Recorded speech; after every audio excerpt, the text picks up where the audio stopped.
Welcome to this PowerPoint video on 7 hurdles to successful execution management. This presentation is based on an article of the same name, authored by Kierson and Gary Tomlinson. I'm Gary Tomlinson, and I'll be your narrator for today's presentation. Although these 7 hurdles are in the context of execution management, they are equally applicable in any type of change management. The statistic I'm about to share with you is frequently quoted in business books on the subject of strategy execution. It states that 90% of organizations fail to execute on their strategies. Well, whether that figure actually is 90%, 80%, 70%, or 60% doesn't matter. It's still very clear that the biggest inhibitor to business success is the inability to execute on strategy. Less than 1% of organizations have an effective system that's been specifically designed to manage execution down to an individual level. And that's an important distinction because no matter how you slice it, execution happens at an individual level. And as Michael Gerber states in his book, The E-Myth Manager, without a system, you're playing Russian roulette with the results.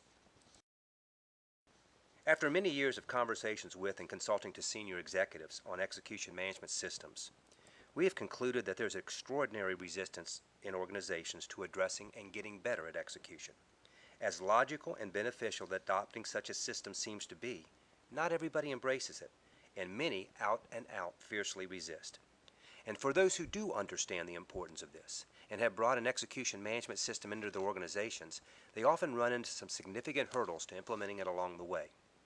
A hurdle, of course, is something you have to jump over in order to reach the finish line, or according to the dictionary, it's a problem you must solve or deal with before you can make progress. We've identified 7 hurdles that you need to solve or deal with in order to be successful in implementing execution management. Hurdle 1. Every organization has an execution management system. That's right. Every organization has one, or better stated, thinks they have one. The problem is this. It's not really a system. It's a bunch of, at best, loosely related individual vehicles for accomplishing different apparent needs to manage execution. One CEO laughed out loud when we told him this, and he goes, "Yeah, but it's a rabble." We love that word, rabble. I think it was the first time we ever heard it spoken in a sentence. Yes, it is a disorderly mess, and we picture it something like this. Every organization has some or all of these elements in place that they use to manage execution, and they think of it as a system, but it isn't. As I said earlier, less than 1% of organizations have a true execution management system in place. The point here is this. When a senior executive says they already have a system, it constitutes a form of resistance that we call the first hurdle. It's important to understand the truth of what you actually have. If you think you have a system in place, but you don't, then you're going to go on doing what you've been doing and continue getting the same results. Hurdle number 2 is people who have never been held accountable are terrified of the idea of being held accountable. This means almost everybody. Now, most people have been given accountability for activities or to oversee activities, and that's different than accountability for results. When you're accountable for results, it means you have to deliver, and if you don't, you're failing at your job, and there's going to be consequences, either real or perceived. Only a small percentage of people who comprise the workforce have had this kind of accountability. For example, salespeople who are on 100% commission, and some entrepreneurs. If you're in a position where you manage others, don't make the mistake of underestimating the power of terror. The fear of being held accountable can be very strong and often not conscious. For example, if you tell an employee you're making a change and that from now on you're judging them on whether or not they're producing specific results, their fear for many of them is they won't be able to do this, that they'll fail, that they'll be exposed and it'll be found out that they're not as competent as everyone believed they were. Now, of course, this doesn't apply to everyone, but we've seen this kind of fear cause significant resistance to the organizational intent to improve performance by managing execution. And for some, being held accountable can be the news that tells them it's time to find a new job. Accountability, or being held accountable, man, that's not the boogeyman. Most people who have been held accountable for results in a good way will tell you that once you've gotten used to it, you'll never go back to the way it was. Now note the qualifier, in a good way. Beating people up, embarrassing them for not coming through, berating them in front of others are just a few examples of the bad way. We have one client that calls what he does gentle accountability. And boy, does it work. He's in charge of the largest company in his industry, one that consistently gets superior results, and one that has repeatedly been awarded best places to work. Accountability is the cornerstone of successful execution management. Hurdle number 3 is people don't keep their promises. If you're thinking right now, I keep my promises, you're in the majority who think that. However, try this challenge. Spend the next week being observant of all the promises you make, big and small. This includes all the times you say I will, or I'll get that done, or okay to a request, because if you say you're going to do something, that counts as a promise. Now during this challenge, pay attention to how often you didn't follow through on your promises. You'll be surprised by the results. Most of us believe we're good people and that we keep our promises. At least that's our intent.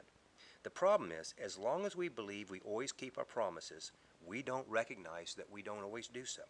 And if we don't recognize this, then the chances of getting better at keeping our promises, that is, doing what we said we were going to do, are limited. In other words, you might tell yourself, well, I keep my promises, therefore I don't have to get better at it. Execution can be said to be nothing more than doing what you said you'd do in the time frame in which you said you'd do it. Getting better at keeping our promises is an essential practice for improvement. Hurdle number 4. Above all, most people really just want to be comfortable. Much of the resistance to change seems to come from simply not wanting to be bothered by needing to adjust to something new. This resistance is usually reactionary and often blocks the person's willingness to even listen to why the change needs to happen. People get used to their jobs, they feel good about what they do, and they have a certain routine.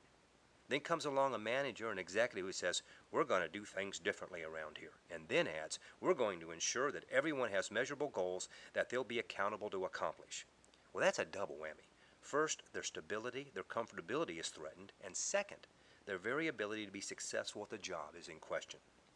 Most people at work just wish you'd leave them alone and let them do the job that they know how to do.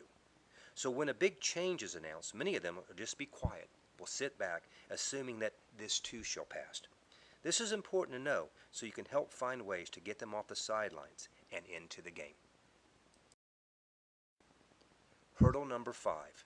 The organizational drift is built on avoiding discomfort.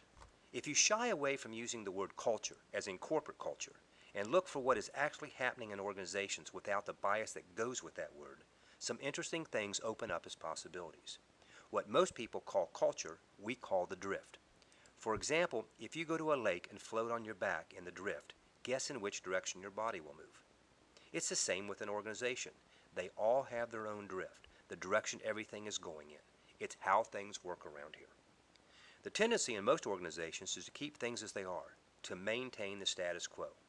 In most organizations, the drift is very strong in the direction of no change here. If you do anything that's going to change things, like implement an execution management system, it helps to know you're starting to waken the sleeping dragon, the drift, and it will rear its ugly head and eat you alive if it can. Hurdle number 6 is the language of execution must change. Almost all the words associated with execution have negative connotations in our culture, beginning with the word execution itself, which of course has another meaning, chopping off heads. We've already addressed accountability, which for many people means somebody is going to beat me up if I don't do what I was told to do. And even worse, the phrase hold people accountable, which might mean if I start calling people on their failure to deliver, they're going to start calling me on mine. You can add your own words, words such as discipline, commitment, promises, stretch targets, initiatives, responsibility, and goals, and ask yourself what you might hear when you hear each one. Actually, we don't so much need to change the words. Rather, we need to be clear about what we mean when we use them. We need to redefine them in the context of getting better at execution, of accomplishing our goals, our initiatives, our visions. Hurdle number 7 is a lack of courage and commitment on the part of the senior executive. Execution management systems are not for the faint of heart. They require a senior leader that understands that he or she is the one person who has the ultimate accountability for the success of the enterprise. First, he or she must be strong enough to make the decision to move forward, and once made, must have the strength to carry through with it. This begins before you even get started.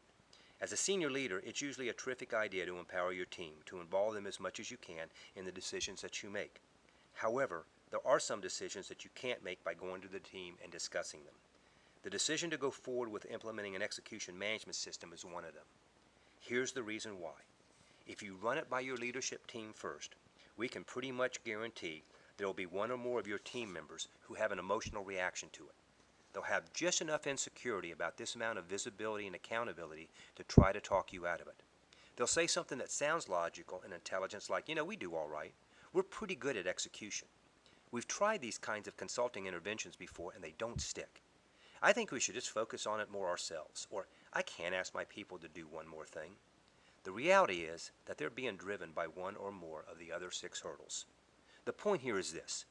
If you're aware that you're going to disturb the sleeping dragon, the status quo, and that there are some decisions you'll need to make on your own without consulting others first, you'll have the courage and the commitment to make the decision to move forward and then figure out how to get your team on board. As a senior leader, you have to know that these hurdles are at work. If you don't, and you're trying to significantly improve performance by improving the organization's ability to execute, you're going to run into resistance that you won't even see coming. Unfortunately, merely being aware of these hurdles doesn't fix the problem any more than knowing that you're nearsighted helps you to see better. The real question is, how can you move more skillfully through these hurdles or over them? The short answer is you have to put actual processes in place to overcome them. And that's where an execution management system comes into play. Just over a decade ago, the book by Larry Bossidy and Rand Shram entitled Execution, The Discipline of Getting Things Done was published. It was a big seller and one of the first books on the subject of execution. We've come a long way since then. There have been numerous books on the subject that have come out, and there's also been several impressive execution management systems that have been developed for the first time to help solve the issue of organizations' inabilities to execute on their strategy. Anecdotally, it used to be that when you talked to an executive about execution or execution management systems, you just might as well have been talking about space aliens for all the resonance you were sensing. Now it gets people's attention. We're reading the writing on the wall here. The age of execution is upon us. I hope you'd enjoyed this presentation. If you're interested in learning more about execution management and execution management systems, please get in touch. You can do so by sending me an email at gary@gary-tomlinson.com or giving me a call at 919-847-6235. I'll leave you with this last thought. The age of execution is upon us because the biggest inhibitor to business success is the inability to execute on strategy.